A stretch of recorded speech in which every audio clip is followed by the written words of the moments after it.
Un entrepreneur, une solution, c'est un podcast très court que Croissance Plus met à votre disposition pour vous aider à traverser cette crise. Financement, télétravail, relations avec les fournisseurs, formation à distance, mesures de chômage partiel, protection des salariés et bien d'autres sujets, nos entrepreneurs ont accepté de vous partager leurs expériences et bonnes pratiques. Le monde est en état de choc et les entreprises aussi.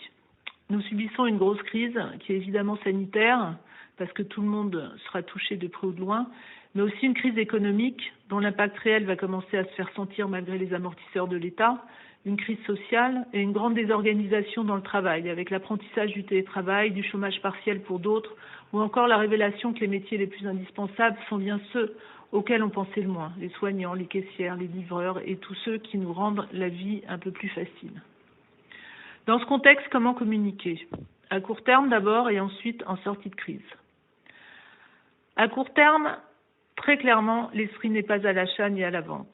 L'esprit est plutôt à la solidarité. Comment pouvons-nous être utiles à la société en ce moment ? Ou au minimum, comment pouvons-nous être utiles à nos salariés, bien sûr, mais je ne vais pas traiter là le volet de la com interne, et surtout, comment pouvons-nous être utiles à nos clients ? Donc pas d'offre commerciale qui pourrait être jugée comme opportuniste, mais leur porter de l'attention, tout simplement, leur rendre service, être utile, leur proposer une prestation d'urgence.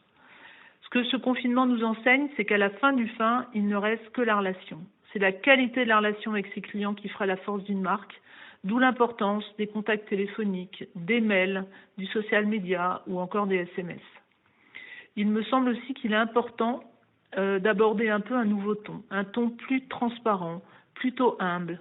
Personne ne sauvera le monde tout seul et chacun fait ce qu'il peut. Dire ce qu'on fait et faire ce qu'on dit. Fini les grandes promesses, les gens ont besoin de concret et de preuves. En sortie de crise, il va falloir préparer l'avenir. Cela impose aux entreprises qui ne l'ont pas encore fait de réinventer profondément leur fonctionnement.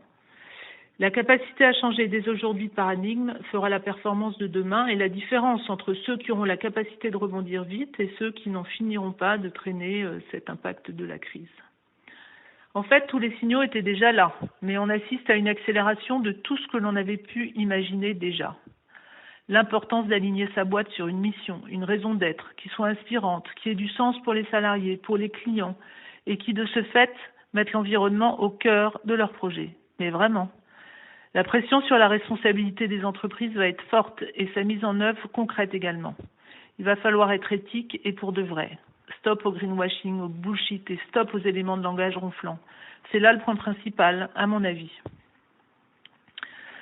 Repenser sa raison d'être et sa vision, c'est aussi réfléchir à la façon de manager, peut-être avec plus de transparence, réfléchir à comment on passe de l'individu au collectif, réfléchir à comment et qu'est-ce qu'on va tirer de bon du télétravail, comment maintenir un sens de l'humain, comment maintenir les liens de solidarité, est-ce qu'il faut que je revoie ma gouvernance, est-ce qu'il faut que je change mes appros, comment je vais m'organiser dans le futur.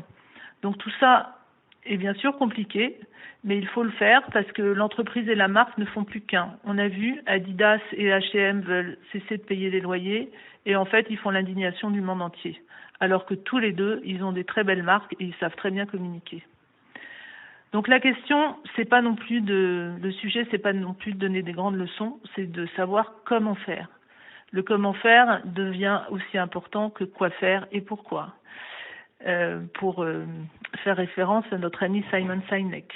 Donc le comment faire, c'est pas toujours facile, surtout qu'aujourd'hui, il faut le faire vite et bien. À mon avis, il faut pas hésiter à se faire aider, à prendre des gens de l'extérieur, parce que l'interne est souvent campé sur ses propres certitudes, et c'est difficile. Je pense qu'il faut aussi apprendre à écouter les plus jeunes, qui ont très vite intégré toutes ces notions.